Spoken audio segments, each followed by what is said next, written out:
Assalamualaikum warahmatullahi wabarakatuh. Di pertemuan kita yang kedua kali ini, kita akan membahas mengenai hukum pidana ekonomi. Yang pertama, bahasanya terkait dengan globalisasi ekonomi dan juga hukum. Globalisasi merupakan suatu hal yang sangat penting sekali dalam perkembangan perekonomian.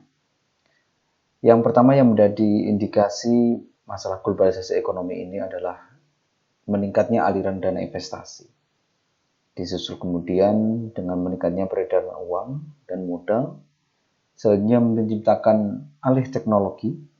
Jadi terciptanya inovasi-inovasi dari teknologi-teknologi yang baru, itu berpengaruh juga. Lalu melancarkan distribusi barang dan jasa. Ini juga sangat penting sekali. Ketika barang dan jasa, misalnya seperti Cina, distribusinya bisa sampai ke pelosok-pelosok, nah itu pengaruhnya sangat besar sekali. Selanjutnya adalah menciptakan produk yang memiliki standar global, dalam artian masalah kualitas di sini. Sehingga globalisasi itu bisa mengakibatkan lepasnya sekat-sekat ataupun pembatas-pembatas antara negara. Masing-masing negara tidak yang mempunyai rintangan ataupun yang tidak mempunyai rintangan itu tidak lagi menjadi permasalahan di dalam sudut pandang perekonomian. Ketika suatu negara dia bisa melakukan misalnya seperti tadi masalah perdagangan dengan sampai ke tingkat internasional, maka negara tersebut bisa terlepas dari permasalahan-permasalahan yang itu membatasi negara itu untuk bisa berada di dalam perekonomian yang lebih besar lagi. Dalam artian di situ adalah akan menjadi negara maju. Seperti itu. Lalu berlanjut terkait dengan fungsi hukum dalam pembangunan ekonomi. Kenapa sih kita mempelajari masalah perekonomian dulu sebelum kita nanti berlanjut kepada permasalahan hukum pidana ekonomi atau tindak pidana ekonominya.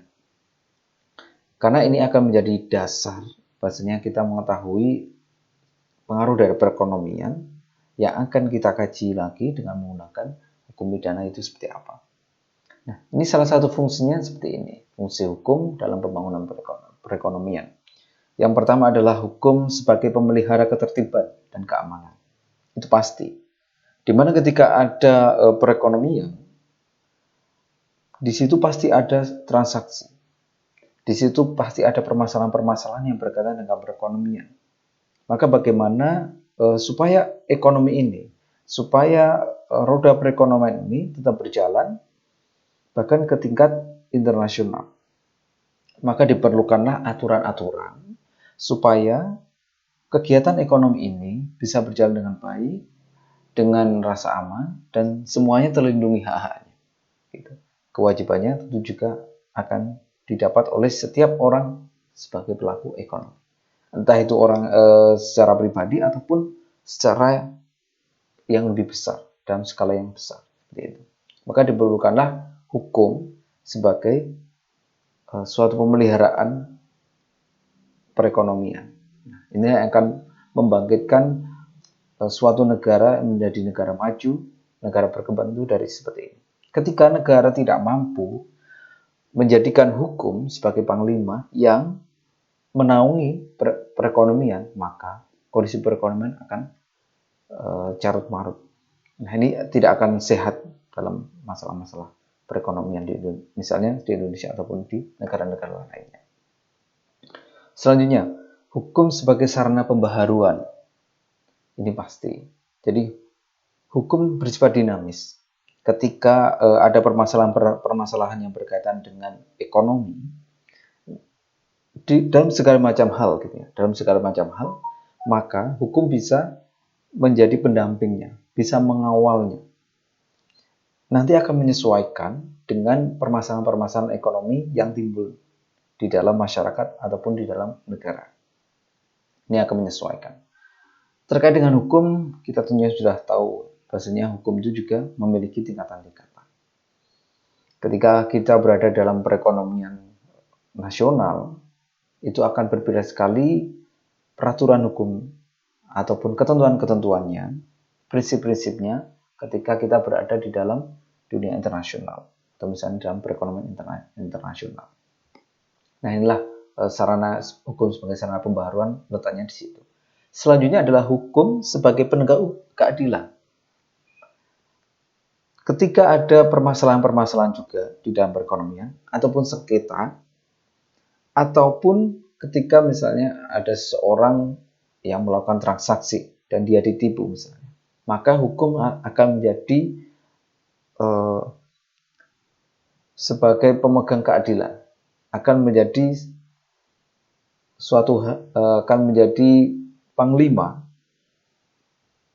Nah, inilah posisi hukum, di mana hukum sangat penting sekali untuk mengatur supaya semuanya mendapatkan keadilan-keadilan. Seseorang yang membeli dan seseorang penjualnya akan mendapatkan keadilan yang sama, sesuai dengan apa yang mereka lakukan. Nah, inilah letak hukum ada di situ. Selanjutnya adalah hukum sebagai sarana pendidikan masyarakat. Hukum akan memberikan segala suatu hal. Semuanya akan diberikan. Di dalam hukum ada. Di dalam hukum akan diatur terkait dengan itu. Maka, pendidikan tidak terlepas dari hukum itu sendiri. Ketika ada hukuman, maka itu akan menjadi pendidikan bagi masyarakat. Ketika ada pengadilan, itu akan menjadi pendidikan bagi masyarakat bahwasanya ketika kita mempunyai masalah, dalam kita bertindak, itu harus sesuai dengan aturan-aturan. Sebenarnya lebih simpelnya seperti ini. Bahwasanya ketika kita melakukan kegiatan ekonomi, kita harus menerapkan prinsip-prinsip yang sesuai dengan ekonomi. Kita juga harus berbuat sesuai dengan hal-hal yang itu menjadi hak dan kewajiban dari setiap orang, misalnya dari pembeli ataupun dari penjualnya. Ketika ini terjadi semacam kecurangan ataupun seseorang melakukan tindakan kejahatan, maka akan ada konsekuensinya atau akan ada sanksinya. Sanksi nanti akan berujung pada hukuman-hukuman. Nah, ini yang nanti akan menjadi pendidikan bagi masyarakat. Oh, ternyata di dalam kita melakukan kegiatan ekonomi, kita harus juga mempertimbangkan hal yang lainnya. Yang itu juga sangat penting, di mana di situ ada hukum yang selaku pembuat keadilan yang memiliki wewenang. Di dalam hukum ada orang yang memiliki wewenang, bahkan sampai ke tingkat negara, pemerintah, ada hakim, ada jaksa, penegak hukum lainnya yang memiliki wewenang untuk memberikan rasa nyaman dalam kita melakukan kegiatan ekonomi. Itu pendidikannya ada di situ. Selanjutnya adalah hukum sebagai pemelihara ketertiban dan keamanan. Ini penjelasan dari tadi bahwasanya kaidah hukum ini diciptakan untuk menyelesaikan sengketa atau pertikaian yang timbul di antara masyarakat. Ya. Jadi ini tidak berkaitan dengan masyarakat yang lokal saja, akan tapi juga melakukan secara luas, nasional bahkan internasional. Ya, ini hukum sebagai semacam itu untuk menyelesaikan permasalahan-permasalahan. Hukum sebagai sarana pembaharuan. Yang pertama, melakukan pembaharuan produk perundang-undangan yang mendukung untuk arahan terhadap pembangunan. Dalam artian, ketika ada masalah perekonomian baru, ada suatu pasar ekonomi yang baru, maka hukum harus bisa melihat itu. Dan harus bisa mendukung dengan membuat perundang-undangan yang sesuai dengan kemajuan ekonomi saat itu. Ini tujuannya apa? Supaya perkembangan perekonomian suatu negara itu bisa lebih berkembang, bisa lebih maju lagi. Dan semuanya pastinya bisa terlindungi. Yang kedua adalah melakukan arahan terhadap sikap sosial masyarakat. Dengan kita melakukan arahan-arahan, pastinya dengan hukum, karena ini konsekuensinya akan berbeda ketika seseorang mengatakan sesuatu dengan ataupun atas dasar pemikirannya sendiri, itu akan berbeda sekali ketika seseorang membawa hukum, membawa peraturan di dalam ucapannya tersebut. Implikasinya akan sangat berbeda. Inilah yang nanti akan mengubah sikap sosial masyarakat. mengubah pemikiran masyarakat bahwasanya ketika kita melakukan aktivitas perekonomian, kita juga harus mempunyai arahan-arahan, kita mempunyai jalur-jalur yang harus kita lewati ataupun yang bersifat prosedural misalnya. Tidak semau kita sendiri dalam melakukannya gitu. Selanjutnya, hukum sebagai penegak keadilan dalam menentukan norma-norma, aturan-aturan di dalam hukum, entah itu yang baru ataupun yang sudah berjalan lama, itu harus senantiasa ataupun sebisa mungkin kita menggunakan cara atau penyelesaian masalah yang seadil-adilnya. Hukum itu tidak serta-merta kaku gitu ya. Dimana di hukum itu sendiri juga ada ruang-ruang kita bisa melakukan suatu hal yang itu sesuai dengan prinsip-prinsip di dalam hukum, prinsip kepastian hukum, keadilan hukum, tanpa kita harus masuk ke ranah hukumnya. Gitu. Dan artinya ketika ada semacam persengketaan dan itu bisa diselesaikan antara kedua belah pihak, sebenarnya hukum tidak perlu melalui itu, karena hukum sebenarnya sebagai jalan terakhir untuk melakukan penyelesaian. Nah, hukum juga nanti akan berpihak juga pada orang yang lemah. Dalam artian apa? Orang-orang yang lemah ini akan selalu dinaungi oleh hukum, akan dilindungi oleh hukum. Hukum dalam tatanan pembangunan juga harus senantiasa mempunyai pandangan yang jauh, mempunyai pandangan ke depan dengan memperhitungkan masalah-masalah yang akan mungkin terjadi. Makanya dalam hukum itu ada rancangan undang-undang, lalu ada rancangan nanti kalau akan ada permasalahan seperti ini, bagaimana peraturannya. Jadi semacam kita membuat angan-angan, membuat permisalan dari masalah yang belum ada. Aturannya akan bagaimana. Nah, ini untuk mengantisipasi ketika masalah itu benar-benar timbul. Gitu. Maka sudah ada pedoman hukumnya. Seperti itu. Selanjutnya, hukum sebagai sarana pendidikan masyarakat. Hukum dapat memberikan pendidikan bagi masyarakat tradisional dan modern. Ini pasti. Hukum tidak memandang lokasi, tidak memandang masyarakat itu seperti apa. Entah itu yang tradisional, modern, masyarakat kaya, miskin, itu tidak memandang. Hukum semuanya didampingi oleh hukum. Dan semua harus mendapatkan pendidikan dari hukum. Dalam artian, seseorang bisa tahu bahasanya kita harus berbuat yang baik. Kita harus berbuat sesuai dengan ketentuan-ketentuan ataupun peraturan-peraturan dalam berdagang misalnya. Semua orang harus tahu terkait itu. Sebenarnya hakikat pembangunan ekonomi misalnya di Indonesia itu seperti apa sih? Ini dalam pasal 33 ayat 4 dijelaskan perekonomian nasional yang diselenggarakan berdasarkan atas demokrasi Indonesia dengan prinsip kebersamaan dan prinsip efisiensi berkeadilan, berkelanjutan, berwawasan lingkungan, kemandirian, serta dengan menjaga keseimbangan, kemajuan, dan kesatuan ekonomi nasional. Itulah sebenarnya hakikat dari pembangunan ekonomi di Indonesia. Ini tentunya unsurnya banyak sekali yang ada di dalam kegiatan perekonomian ini. Jadi sebenarnya dalam kita mengkaji keilmuan, kita tidak bisa serta-merta hanya mengkaji keilmuan itu dalam satu hal. Kita harus juga belajar keilmuan yang lain, supaya kita mempunyai pandangan yang lebih luas terkait itu. Nah, ketika misalnya nanti teman-teman mau membuat peraturan perundang-undangan, atau membuat proposal rancangan undang-undang, ini kita harus membuat undang-undang semacam ini. Nah, itu kita harus mempunyai wawasan yang luas, supaya apa? Dalam ini ilmu legal drafting dijelaskan atau bahwasanya kita harus mempertimbangkan hal-hal yang lainnya supaya di dalam undang-undang yang akan kita buat ini itu tidak terjadi permasalahan di kemudian hari. Misalnya, tujuan pembangunan nasional itu apa? Tentu mewujudkan masyarakatnya adil dan makmur.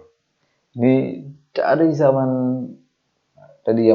dahulu, misalnya di zaman Yunani pun itu prinsip ini sudah ada. Nah, ini yang merata masalah material. Jadi muatan hukumnya, masalah spiritualnya juga, tentunya berdasarkan Pancasila dan Undang-Undang 1945. Ini yang menjadi kunci dari kita melakukan sesuatu itu dari Pancasila dan Undang-Undang 1945. Kalau kita melakukan sesuatu, sudah kita akan aman. Aman di negara, aman di mana-mana. Dalam wadah Negara Kesatuan Republik Indonesia yang merdeka, kemudian berdaulat bersatu dalam suasana beri kehidupan berbangsa yang aman, tertib, dinamis, dan damai. Selanjutnya, globalisasi hukum. Globalisasi hukum pada umumnya terjadi melalui standarisasi antara lain yaitu melalui perjanjian internasional. Kalau kita mau memiliki standar hukum yang lebih tinggi, kita harus mencapai internasional. Indonesia sendiri sebenarnya sudah bisa melalui tahapan itu. Di awal-awal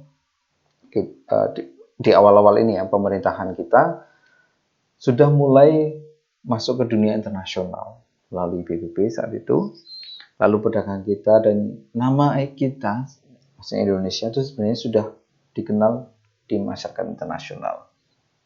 Nah, tinggal kita sebenarnya bisa tidak menjaga itu, bisa tidak kita melakukan kegiatan-kegiatan yang berhubungan dengan ekonomi, yang itu benar-benar sesuai dengan aturan hukum yang ada.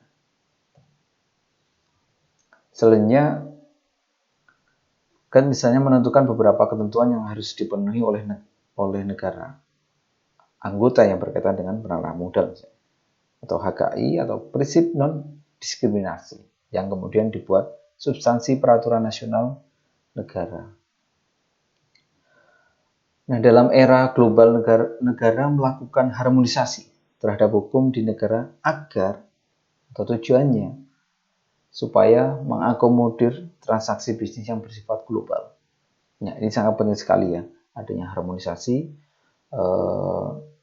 Jadi supaya masyarakat dalam melakukan tindakan ekonomi tidak terhambat, negara juga bisa menjalankan aturan-aturan yang ada, dan negara juga mendapatkan keuntungan dalam artian kemajuan di negaranya tersebut.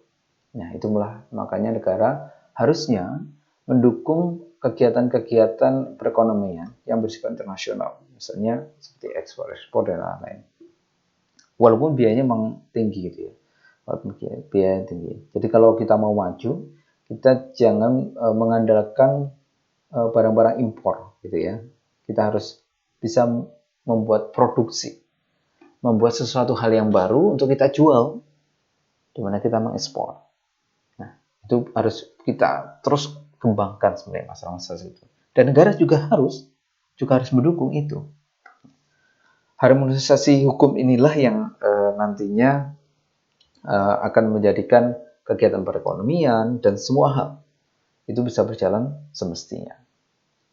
Harmonisasi hukum juga tidak boleh mengakibatkan hukum nasional tercerabut dalam akarnya. Dalam artian, ini menyalahi aturan-aturan di hukum nasional. Seperti halnya misalnya di undang-undang dan lain-lain. Jadi tetap sesuai dengan peraturan yang ada.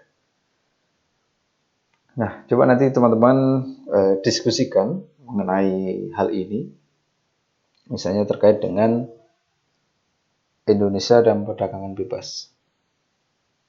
Dan selanjutnya adalah terkait dengan globalisasi ekonomi dan globalisasi hukum. Jadi hubungannya bagaimana? Tadi sudah jelaskan terkait permasalahan-permasalahan perekonomian dan permasalahan hukum yang tingkatnya internasional. Coba nanti didiskusikan ya teman-teman semuanya. Lanjut ke hukum pidana ekonomi. Nah, kita akan bahas ini di pertemuan selanjutnya. Sekian dulu. Wassalamualaikum warahmatullahi wabarakatuh.